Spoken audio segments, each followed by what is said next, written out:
புனித மத்தேயு எழுதிய நற்செய்தியிலிருந்து அதிகாரம் 13 இறைவசனம் 8. ஆனால் இன்னும் சில விதைகள் நல்ல நிலத்தில் விழுந்தன.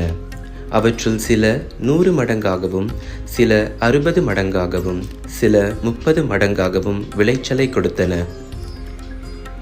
இறைவார்த்தை என்னும் விதையை எம் ஆழ்மனதில் விதைத்து அதன்படி நாங்கள் வாழ வலியுறுத்துபவரே எம் அன்பு இறைவா, உமது வார்த்தையின்படி நாங்கள் வாழ உமது அருளினை நாடுகின்றோம்.